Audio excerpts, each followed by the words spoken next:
Dear students, मैं मनीष कुमार आपके अपने YouTube channel A to Z coaching centre पे आपका स्वागत करता हूं। तो आज हम लोग का टेस्ट नंबर 7 है। A to Z टेस्ट ही चल रहा है ऑल सब्जेक्ट्स का, क्लास 10th बिहार बोर्ड। तो चलिए देखते हैं। देखिए इस वीडियो में क्या हम बताएंगे आपको। ये आपको जो है साइंस का वीडियो है, बायोलॉजी का। इसमें सिर्फ आपका आज बायोलॉजी का क्वेश्चन रहेगा। और चैप्टर्स बायोलॉजी का जो 7 to 9 है, चैप्टर 7, 8, 9 से इंपॉर्टेंट क्वेश्चन सेलेक्ट किया गया है ना। ये क्वेश्चन 30 टॉप क्वेश्चंस की इस वीडियो हम लोग देखेंगे। और ये क्वेश्चन आपका एग्जाम में बार बार आता है, मतलब प्रीवियस ईयर का क्वेश्चन है। और ये इंपॉर्टेंट क्वेश्चन को सिलेक्ट किया गया, ठीक है। तो आप वीडियो को पूरा देखिए, आपके एग्जाम के लिए बहुत ही इंपॉर्टेंट रहेगा, ठीक है ना। तो चलिए चलते हैं हम लोग अपने प्रश्न की ओर। तो देखिए आपका जो फर्स्ट प्रश्न यहाँ पे है, देख सकते हैं क्या है कि विकासीय दृष्टि से हमारे हमारी अधिक समानता किससे है। तो आपका ऑप्शन है मकड़ी, चिंपैंजी, जीवाणु, विषाणु। तो बता दें आपका करेक्ट आंसर है चिंपैंजी। विकासीय दृष्टि से हमारी मतलब मानव का जो है अधिक समानता मेल मिलाप किससे मिलता है, तो चिंपैंजी से मिलता है। आपका करेक्ट आंसर क्या हो गया, चिंपैंजी हो गया, ठीक है ना। चलिए देखिए अगला प्रश्न आपका क्या है कि द ओरिजिन्स ऑफ स्पेसीज पुस्तक किसने लिखा। द ओरिजिन ऑफ स्पेसीज पुस्तक किसने लिखा। आपका करेक्ट आंसर है बी, डार्विन ने लिखा है। आपको एक बात बता दें, आप कॉपी एक कलम लेके बैठिए और साथ में आप टेस्ट दीजिए। पहले आप आंसर अपना लिखिए कि आप क्या लिख रहे हैं, ठीक है ना। और देखिए कितना मार्क्स आपका आता है, इससे बहुत ही अच्छा रहेगा। तो चलिए देखते हैं अब अगले प्रश्न की ओर। अगला प्रश्न देखिए हमारा क्या है। अगला प्रश्न है कि कीटों के पंख और चमगादड़ के पंख कैसा अंग है। कीटों का पंख और चमगादड़ का पंख कैसा अंग है। तो आपको बता दें इसका जो आंसर करेक्ट आंसर है समृद्धि अंग। समृद्धि अंग, ठीक है। अगला देखिए पारितंत्र का उत्पादक किसे कहा जाता है। पारितंत्र का उत्पादक किसे कहा जाता है। तो आपका करेक्ट आंसर है हरे पौधे को कहा जाता है। हरे पौधे ही मेन होता है। देखिए कितना जितना भी खाने वाला चीज़ है ना, हरे पौधे से ही उत्पादन होता है, इसलिए पारितंत्र का जो है उत्पादक कहा जाता है। उत्पादन करने वाला को उत्पादक कहते हैं, ठीक है। चलिए अगला क्वेश्चन देखिए, अगला क्या है। अगला प्रश्न हमारा है क्वेश्चन नंबर 5। देखिए कि ओजोन के अणु में कितने परमाणु होते हैं। एक बात बता दें आपको, ओजोन के अणु बोला है ना, तो ओजोन का जो सूत्र होता है आपको बता दें, ओजोन का सूत्र होता है O3। क्या होता है, O3। तो O3 में देखिए कितना परमाणु है, तो 3 है। आपका करेक्ट आंसर हो गया डी, ऑप्शन नंबर कितना, डी हो गया। आपका 3 आंसर हो गया, ठीक है। चलिए अगला प्रश्न आपका देखिए। अगला प्रश्न आपका क्या है यहाँ पे कि ओजोन परत किस मंडल में पाया जाता है। ओजोन परत किस मंडल में पाया जाता है, बता दिया आपको। आंसर आपका करेक्ट है समताप मंडल में। ओजोन परत किस मंडल में है, तो आपका करेक्ट आंसर है समताप मंडल में ओजोन परत पाया जाता है। अगला देखिए जैविक विधि द्वारा अपघटित होने वाला पदार्थ कौन है। जैविक विधि द्वारा अपघटित होने वाला पदार्थ कौन है, तो बता दें आपको करेक्ट आंसर 7 का जो ऑप्शन नंबर सी है, सूखे घास पत्ते।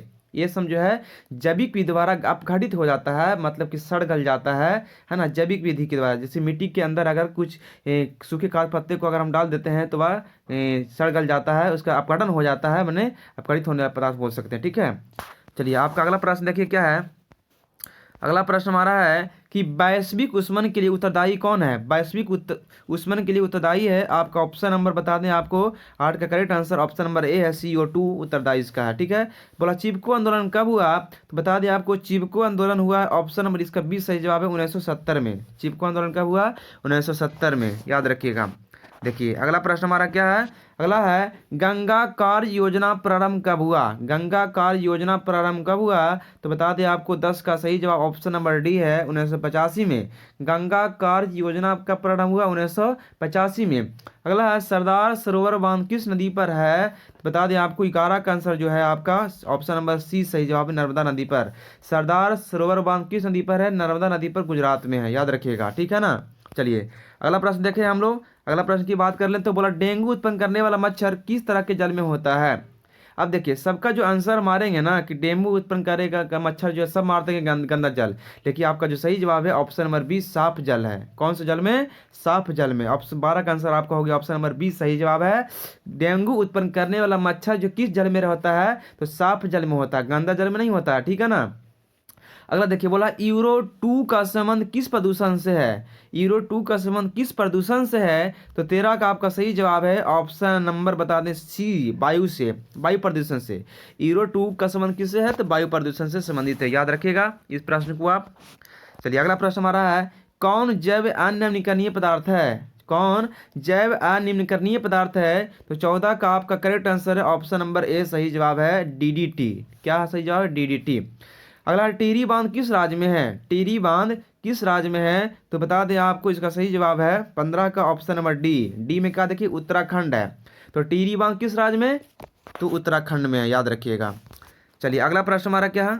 तो अगला प्रश्न की बात कर लें तो लिखा हुआ कि पर्यावरण दिवस कब मनाया जाता है? पर्यावरण दिवस कब मनाया जाता है? तो आपका सही जवाब है ऑप्शन नंबर बी, 5 जून को पर्यावरण दिवस मनाया जाता है। अगला क्वेश्चन देखिए, आनुवांशिकी का जनक किसे कहा जाता है? आनुवांशिकी का जनक किसे कहा जाता है? तो बता दें आपको 17 का करेक्ट आंसर है ऑप्शन नंबर ए मेंडल को। ग्रेगर जॉन मेंडल को कहा जाता है आनुवंशिकी का जनक। और बता दें एक बात और कि ग्रेगर जॉन मेंडल ने ही जो है प्रयोग किया था मटर के पौधे पर, जो है अपना प्रयोग किया था। किस पौधे पर? मटर के पौधे पर अपना प्रयोग किया था। ये भी याद रखिएगा, आपके क्वेश्चन एग्जाम में देखने को मिल सकता है। चलिए चलते हैं अगले प्रश्न की ओर हम लोग। देखिए अगला प्रश्न आपका क्या है? क्वेश्चन नंबर 18 देखिए। तो अगला प्रश्न की अगर बात कर लें तो अगला प्रश्न है कि गुणसूत्र बना होता है। गुणसूत्र बना होता है। गुणसूत्र जो है किसका बना होता है? तो आपका बता दें गुणसूत्र बना होता है, आपका आंसर क्या है? डीएनए, हिस्टामिन, प्रोटीन, वो दोनों, इनमें से कोई नहीं। तो 18 का आंसर आपका क्या होगा? 18 का आंसर आपका सी होगा, दोनों। बोथ मतलब दोनों, मतलब गुणसूत्र जो होता है डीएनए और हिस्टामिन प्रोटीन दोनों का बना होता है, इसलिए आपका आंसर क्या होगा 18 का? तो 18 का हो गया सी आंसर हो गया। ठीक है, चलिए अगला प्रश्न की बात करते हैं। बोला अगला प्रश्न की अगर बात कर लें